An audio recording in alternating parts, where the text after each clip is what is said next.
Grabe mga kababayan, malupit itong video na lumabas na ito. Ano ito? Ay grabe naman.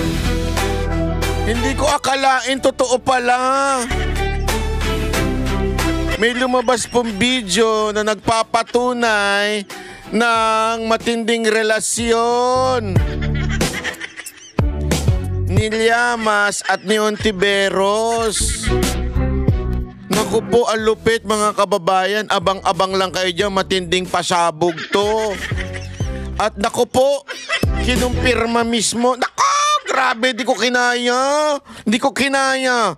Kinumpirma mismo ni Attorney Rowena Guanzon.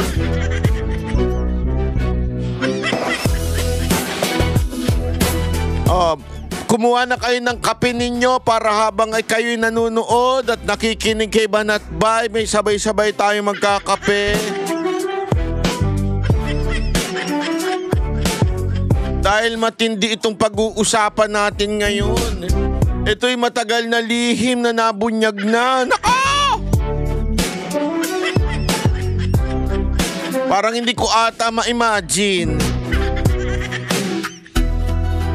Hindi ko ata ma-imagine. Nako, Banatbay! Nako, yung maduming utak ni Banatbay kasi minsan talaga nga namang na nadudumihan yung mga ganyang klaseng pananao. Anyway, bago yan, pag-usapan muna natin yung kasi maganda yung bardagulan ni Attorney Rowena Guanzon at saka ni Llamas.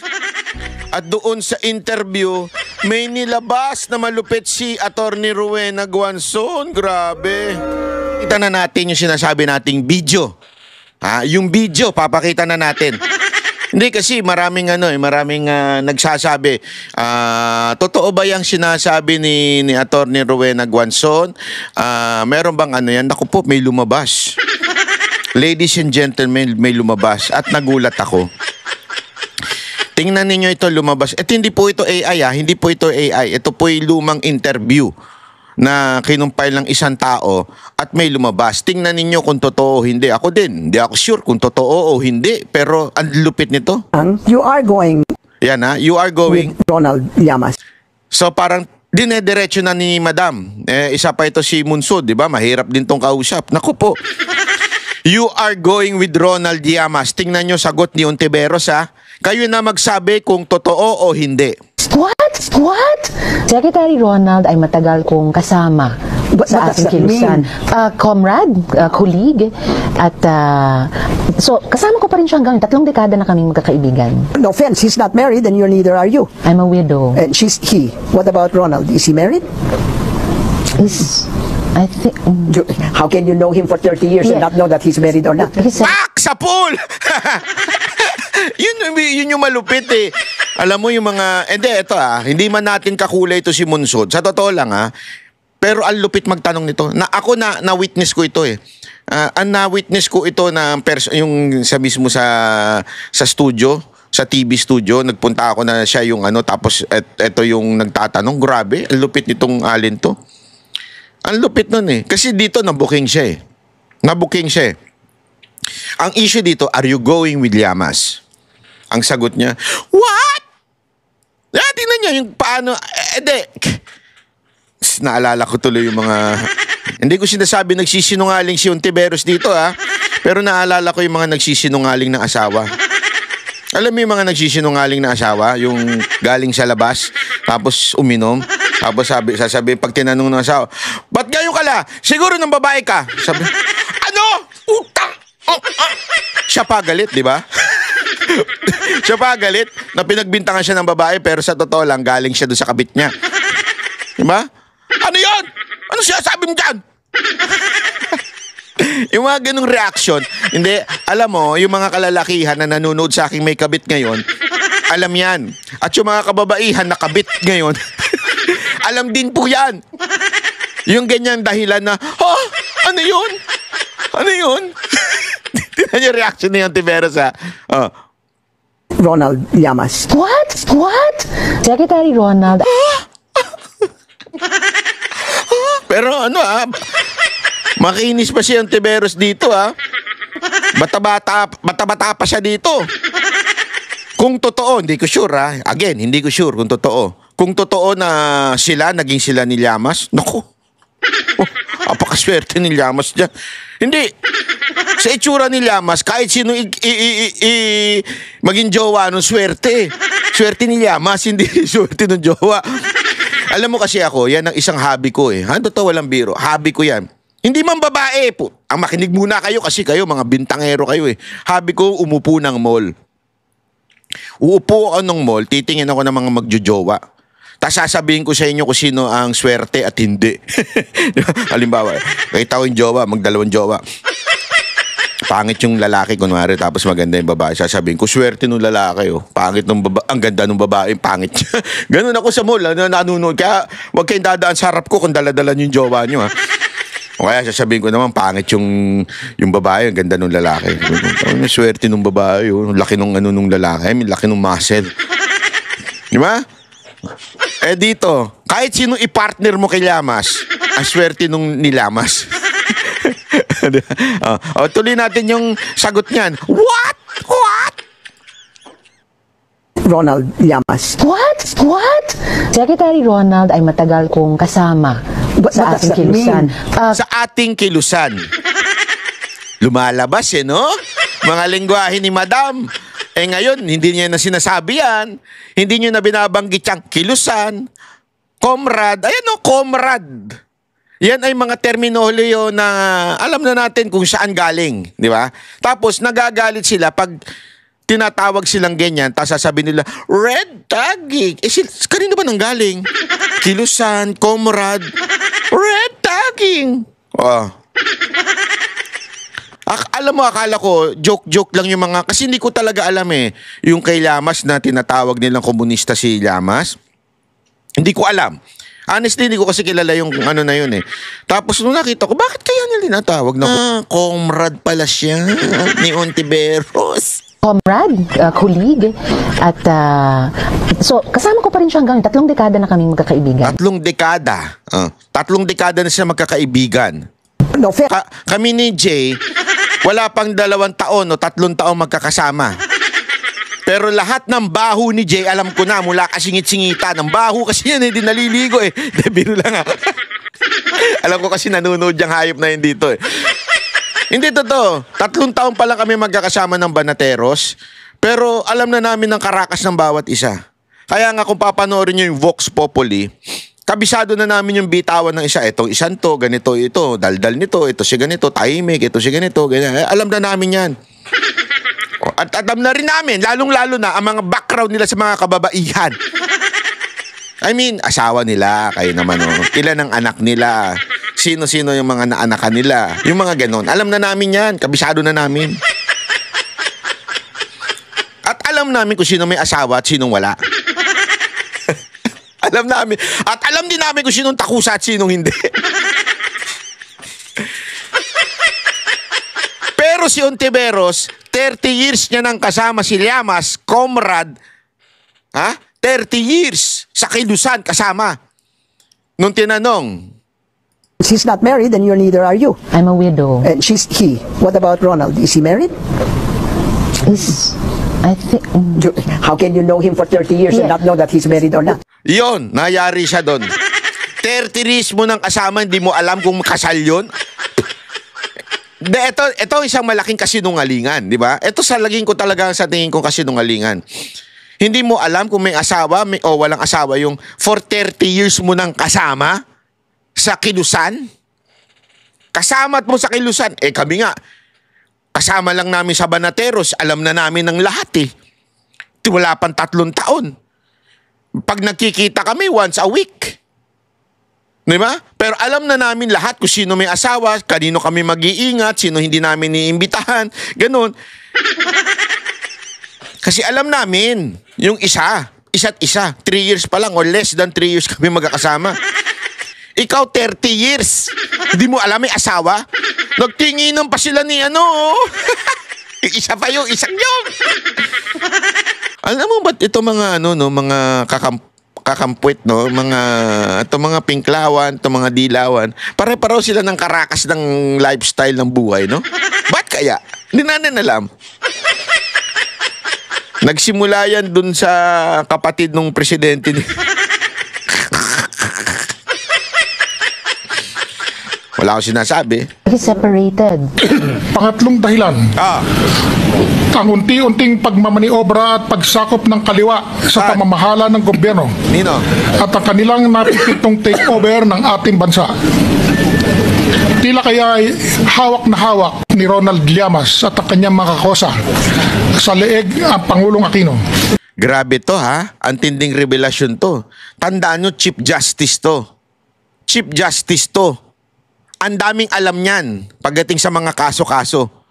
At sinasabi niyan diretso, unti-unti nang nasasakop ng pamahalaan ang gobyerno natin ng makakaliwa. Kanino? Sino? Ito, si Llamas. Forget his first name. This man is Tingnan mo, ayan. At ang kanilang napipitong takeover ng ating bansa. Napipintong takeover. Nino, ayan o, nakasulat na dyan. Separated. Pangatlong dahilan, ang unti-unting pagmamaniobra at pagsakop ng kaliwa sa pamamahala ng gobyerno at ang kanilang napipitong takeover ng ating bansa. Tila kaya ay hawak na hawak ni Ronald Llamas at ang kanyang mga kakosa sa leeg ang Pangulong Aquino. Sino may hawak? Si Llamas. Ang lupit. Ang lalim pala nito ni Llamas. Magaling pala talaga itong mag-Llamas. Hindi, ang lalim niya. Hindi ko akalain to. Honestly, hindi ko akalain tong ganitong klaseng karakas ni Llamas. Forget his first name. This man is history before he is even current events. Llamas is back to say, one, as if to prove a clean conscience and also to shove it in our faces, that he owns even more communist high-powered guns than the AK-47 taken by the police at the scene of an accident, where initial reports put his son. Nagets niyo yun? Sinasabi, ang tindi daw nito, parang AK, alam natin yun, yung kind of barrel, di ba? Parang ganun daw katindi yung tao na to. At ang matindi nito, nahulihan siya. Dito, binanggit na parang nahulihan siya ng illegal firearms. Which is yan din yung binanggit ni Atty. Rowena Guanzon. Di ba? Ngayon, we do not know what really happened. I cannot judge. But kung ano talaga ang nangyari dyan sa kay Llamas sa pagkahuli sa kanya daw, di umano, ng illegal firearm. Alam mo, more than anything, sabi ko nga ho sa inyo God has a way of revealing things na sometimes unexpected. Ito honestly sabi ko nga, ito yung mga galaw ng Diyos na hindi mo malubos maisip paano niya ginawang magalaw. Ano ibig ko sabihin? Hindi ko sinasabing ang may dahilan kung bakit nag-away si Atty. Rowena Guanzon at saka isang Chinese, it's because God. Hindi yun ang sinasabi ko. Kasi sa buhay natin, God can use opportunities, God can use circumstances para mailabas yung katotohanan at yung purpose niya sa atin. Gagamitin niya yung mga pagkakataon na yun para maipakita sa atin yung gusto niyang maipakita. Like plano niya, purpose niya sa buhay mo. Ito, na alam mo yun, alam ng tao bulong-bulungan na ganito si Llamas at saka si Ontiveros, bulong-bulungan yan. Ako, di ko talaga alam. Naririnig-rinig ko lang yan. Pero siyempre, in my mind, it's just all chismis. Di ba? Kaya nga, alam mo yun, tinatawan-tawanan lang natin yan. Hindi ko sure yan. Pero dahil sa pangyayari nitong kay Rowena Guanzon sa mall, si Atty. Rowena Guanzon, biglang na-trigger si Llamas. At nagsalita siya, may binato siya. Because of that, yung kaprangkahan ni Atty. Rowena Guanzon, ginamit ng Lord na para lumabas kung ano man yung talagang sikreto nito ni Llamas. Ngayon, kasi makikita natin, kaliwat kanan ng interview kay Llamas at ng mga ibang quote-unquote political analyst. It seems that they're taking over the media. Left and right. Puro interview sa kanila. Kahit anong mainstream media, ini-interview sila. And maybe, I'm not sure, ito'y ginamit to show to us that this person has an agenda. Ano yung agenda na yun? Sa tingin ko, maybe, yung left o yung makakaliwang prinsipyo o yung ideolohiya ng komunista.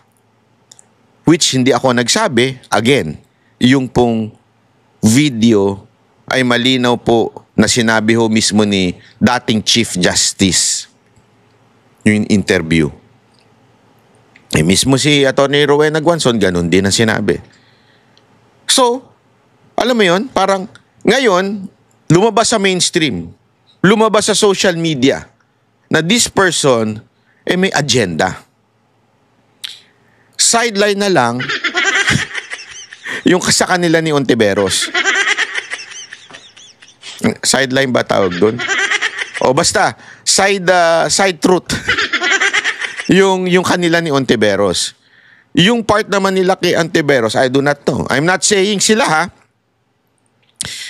Ang sinasabi kong videong lumabas na relationship nila ay dati silang magkadre for 30 years.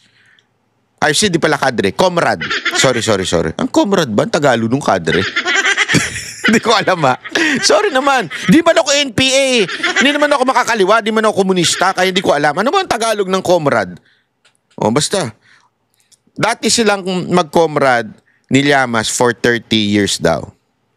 Yan po yung video o yan po yung relationship na lumabas sa video na ito. Now, it's up to you to understand or to interpret kung ano yung sinasabi ng video. Talaga bang sila ni Llamas dati na habang, hindi ko alam kung may asawa. Kasi, what? Hindi ko nga masagot eh. Kung hindi nga niya nasagot, 30 years siya nang kasama, paano pa kaya ako? Kaya pagtatanong niyo ako kung may asawa si Llamas, what? Yan. Yan din ay sasagot ko sa inyo. Di ba? Hindi ko alam kung yun ba. Okay? O pangalawa, aside from may chismis sa kanila, totoo ba na etong si Llamas at si Ontiveros ay dating ngayon ay still in the left wing or the communist? We do not know. It's up to you. Yeah? It's up to you. Kaya comment kayo dyan. Siya kaya ay sila ba ay in relationship, romantic relationship, or at saka kung sila ba ay dati talagang ngayon pa rin, hanggang ngayon pa rin ay isang komunista. Kayo na pong sumagot. I'm just giving you the facts. Diba? Sabi nga ni Ben Tulfo, I'm just giving you the facts. Hindi, ganun kasi mag-English yun eh. Malupit mag-English yun si Sir Ben Tulfo. Diba? Anyway, ayun lang po ang ating ngayon. Pero ang katanungan natin sa araw na ito, para sa isang malupit na, ano bang tawag dito? Pa-Noche Buena di Banat Bay. Alam nyo naman, Noche Buena, di ba? Yung sabi nila, tigpa 500. Para naman maging 1,000 yan, dadagdagan natin ng 500 pesos. Unang 3 makakasagot ng tanong na to.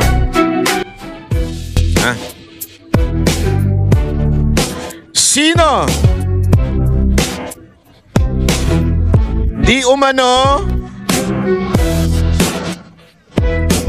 etong tinawag ni Guanzon na hindi pa nyo, wag muna kayo sumagot. Hindi nyo pa alam na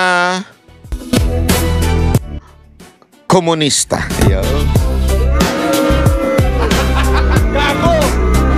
At di umanong tinanong niya kung meron daw silang relasyon ni Ontiveros. Sino ito? Siguro naman, alam na alam nyo na. Pakisagot dyan. Unang tatlong sasagot ng tama ay may tigpa 500 pesos na GCash. Maraming salamat. Kita-kita ulit tayo sa susunod na video. Huwag nyo kalimutan mag-subscribe. Kasi alam nyo ba, mga nanonood dito, 40% hindi pa nakasubscribe. Ano yun? Subscribe na nga lang, libre naman yun eh.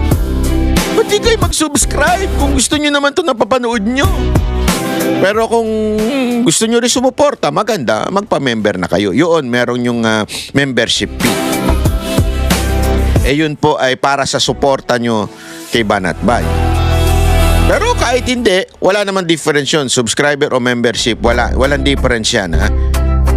Para naman yun ay kusang pagsuporta